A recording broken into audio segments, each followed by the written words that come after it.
po rito. Ayan, yan ang gusto na marinig. Apo, unang-una po, meron ho tayong business eskwela.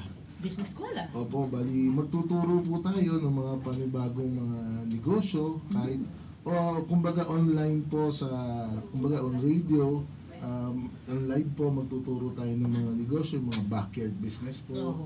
Siyempre kasi titignan din natin yung mga nakikinig sa atin sa probinsya, mga agriculture, mga piggery, poultry, yan didiscuss natin yan. Then afterwards po, meron tayong Nego Kalusugan, which is yung mga health and wellness business naman po. Yan po yung tatalakayin po ng ating kasamang Rod Brosas po. At meron din tayo yung Nego Star. Kumbaga kung sino po yung man of the hour na makakapanyan natin, mga successful businessman din po na kumbaga hindi lang po kami, kaya nga men in business. Lahat po. Katunayan po, katulong din natin ng Association of Filipino Franchise, ang API, kumbaga lahat po ng mga well-known franchisor po ay mapapahinggan po natin sa Men in Business. Pero dito sa inyong programa, pwede din kayo mag-feature not only yung mga kilalang mga negosyo at negosyante, siguro pati naman yung mga nasa small scale, business, as long na yan ay business.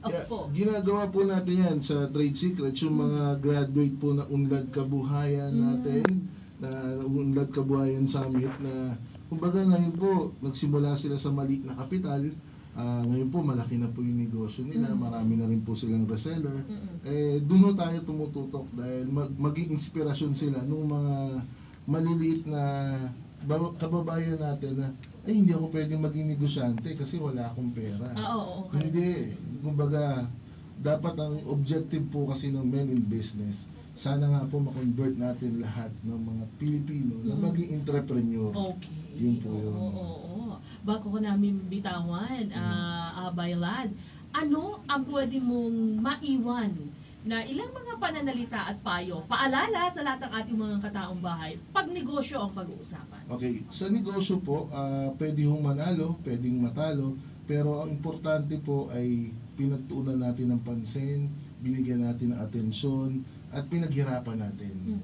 Hindi ho natin po pwede ho kasi wala hong, yung iba ho kasi na mga negosyante na kung lumulundag po sa ganyan, akala ho nila na pag nagnegosyo, kailangan kita agad. Wala pong overnight success. Kailangan po pagpaguran at pag-aralan. Kaya nandyan din po ang MIB para maging gabay din nila doon sa mga eksperyensado na rin po, yung mga eksperto rin po sa mga business na para maibigay ho namin sa kanila yung tama at yung mali din po sa pagninegosyo. At sa pagninegosyo, talagang kasama yung ups and downs dyan. Opo, nandun na po yun. Kahit po kaming mga nasa Men in Business, dumaan na po kami sa pagbaksak, pagtayo.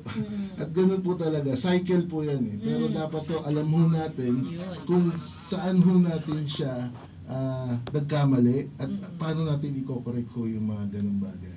Siguro yung coping mechanism. Opo. Dapat na alam din ng ating mga abay. Maganda, hindi mo ba mga abay? Yan ho ang mga programa. Isa lamang ho yan sa mga programa na pinabubuti mga abay sa Radyo Aguila 1062. Kaya naman, kung paano kayo sumusubaybay sa Net 25, sumubaybay din kayo syempre sa Radyo Aguila 1062. Tulad po ng Men in Business. Invite na natin. Opo, sa ating mga kababayan na patuloy hong nakinig ho sa Trade Secrets, sana po patuloy ho rin tayo sumubaybay sa Men in Business or MIB. Dito po lang yun sa Radyo Aguila po, Mega Manila 1062, at sa ating mga relay station po sa Dagupan City, Lucena City, and Davao City. And hopefully, sana ho yung MIB nandito na rin katulad nito. Talaga lang ha? Bakit hindi? Oo. Pero ito, taga muna linggo yan, anong oras? Di mo nabanggit. Alas 8 po ng umaga hanggang alas 9 po ng umaga. Habang nagkakape kayo, kailangan ninyo pong kumbaga, namnamin yung mga pwede pala akong maging negosyante. Ayun, sa lahat ng mga abay namin na magtatanong tungkol sa negosyo, aside kay Kuya Elbo Elva, pwede naming ipasa rin pala sa Men in Business. Ano nga inyong cell number na gagamitin? Yung pong 0921-737-2282 o meron din po kaming MIB hotline. Sige po. 546-1005 po. Pakiulit lang po yung 0921.